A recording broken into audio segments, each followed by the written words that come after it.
Hi, this is the Manchurian General, and now that we have the Flail video and the Mace video done with, today in this video we're going to compare the two. What one does better than the other, and we're going to end the video off with a question of what would you choose? If you were given the option to use one or the other, what would you choose and why? And the first thing we're going to go over is the fact that the Flail has less hand shock than the Mace.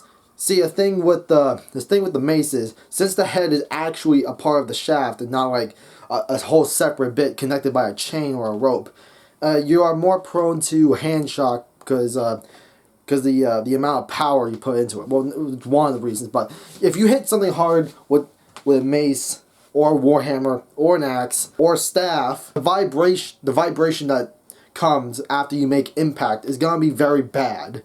Sometimes even so bad that your weapon might even fall out of your hand because of how much the hand shock hurted you, and you might drop the weapon.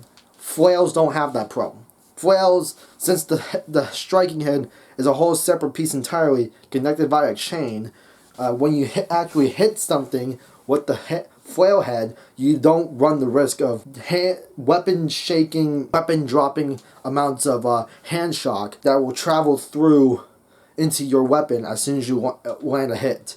See, that doesn't happen with flails, at least to the extent that it does with maces, warhammers, and those types of weapons. Now, a second thing between the two is that, think of it like this: the flail is more cheap than the mace.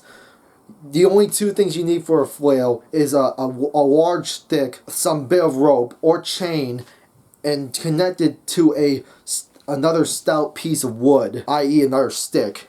Just tie the things together, and boom, you got your flail. It's that easy. Or with a chain. But the other one, with the mace, you need to actually make the head. You need to make a solid enough head. Or you can go even a bit more cheaper than that and go with nails, like the spike mace. But either way, one you need some bit of metal. One always the other one requires some bit of metal.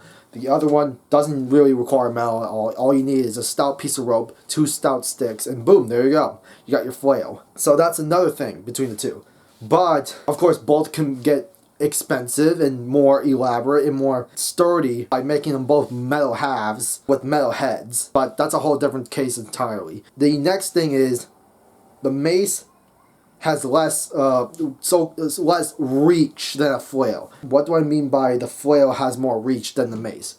Well, think of it like this: a mace can only go as far as you make it, or how long you make it.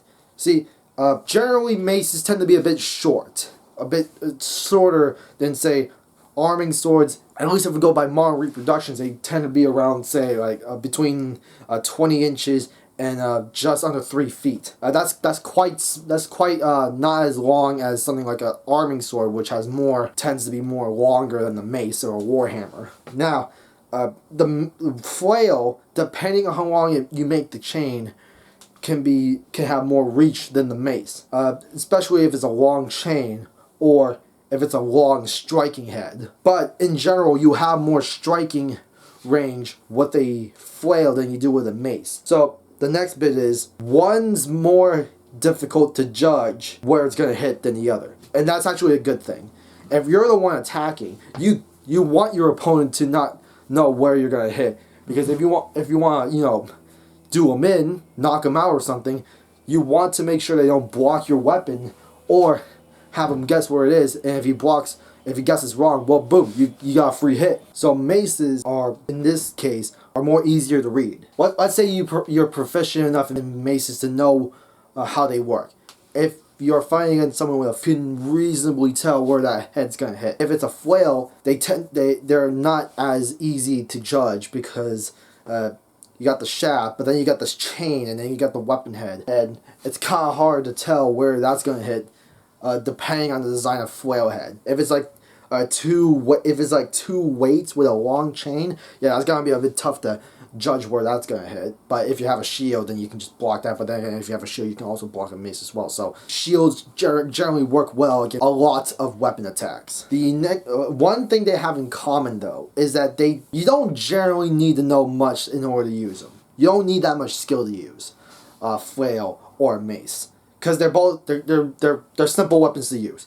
The thing is, just bash the other guy until they stop fighting you. Same thing goes with a bunch of bludgeoning weapons. Just bash your weapon against the other guy until they stop fighting. Some weapons though tend to need more alignment to get the job done, like a warhammer, because it actually has a striking face, so you need to be a bit accurate with that to get like good damage in. But a mace or a flail, no matter what side of the striking head you use, it's still gonna hit. So that's one thing they have in common. They don't really require that much skill to use, or you don't need to be a very proficient in them. You just need to be proficient enough in order to not harm yourself with it, because you can pretty much harm yourself with any weapon if you don't know how to use them.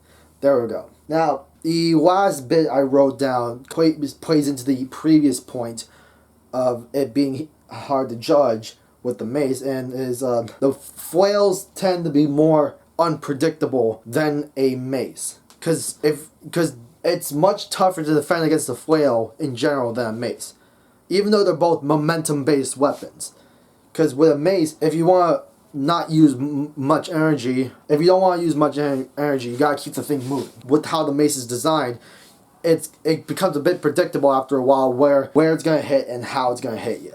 So you can pretty much you have an easier time defending yourself against a mace than you are with a flail, because the flail has the flexible chain and the weights, and if he goes that way, if he can go high, what's to stop him from just redirecting it and going somewhere else? And plus, even if you block the head, like I mentioned in the flail veil, it's not gonna stick to your weapon. It's not gonna stick to your shield. So all you gotta do is pull away and go for another attack immediately when you do eventually block it. So yeah, that's about it. That's some things that the flail and mace have against each other. Some they have in common with each other. What weapon would you choose and why? Put it down in the comments below. Like the video if you like the video. I'm gonna make a video next week because I made enough videos this week and last week, so it'll last a good bit. So yeah,